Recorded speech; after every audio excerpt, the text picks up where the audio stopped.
बिस्मिल्लाहिर्रहमानिर्रहीम अल्लाहुम्मा सल्लि अला मुहम्मदिन व आले मोहम्मद। 16 फरवरी से 22 फरवरी तक बुर्ज सरतान आपका ये हफ्ता कैसा गुजरेगा, इस बारे में हम बात करेंगे। बुर्ज सरतान ख़ास कर ख़वातीन को इस हफ्ते बहुत ज़्यादा एहतियात की ज़रूरत है। वो ख़वातीन जो हामला हैं उनकी ज़रा सी भी लापरवाही या ज़रा सा भी इन्फेक्शन किसी बड़े परेशानी का सबब बन सकता है, इसलिए एहतियात ज़रूरी है। अगर काफ़ी अरसा से आपका सरमाया या आपके पैसे कहीं पे फंसे हुए थे तो इस हफ्ते वो भी आपको मिलने के इम्कानात हैं। ज़ोल की पोजीशन भी माली फ़ायदे की तरफ इशारा देती है।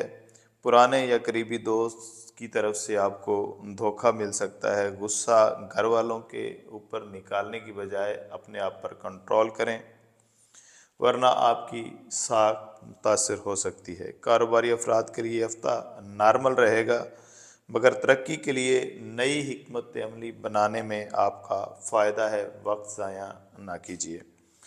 अगर आपको रूहानी मशवरा दिया जाए तो इस हफ्ते आपने कोशिश करनी है कि मुराकबा लाजमी करना है। चंद मिनट खामोश बैठकर अपनी सांसों की तरफ तवज्जो देना आपके लिए फ़ायदेमंद साबित हो सकता है और आपको ज़हनी क़ुव्वत और फ़ैसला करने की इससे सलाहियत भी मिलेगी।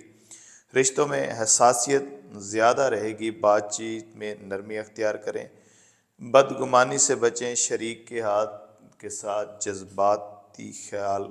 जज्बात का ख्याल रखने से ताल्लुकात मजबूत हो सकते हैं। सदक़े के हवाले से अगर बात की जाए तो आपने किसी भी सफ़ेद चीज़ का सदका देना है।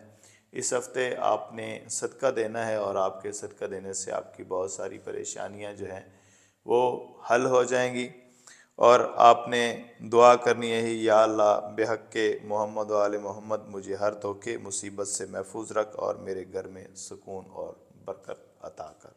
आपका बहुत शुक्रिया। अपनी दुआओं में याद रखिएगा। अगर आप अपना जायचा बनवाना चाहते हैं या फिर कोई भी रूहानी मशवरा करना चाहते हैं तो आप मेरे व्हाट्सएप नंबर पर मुझे मैसेज कर सकते हैं। आपका बहुत शुक्रिया।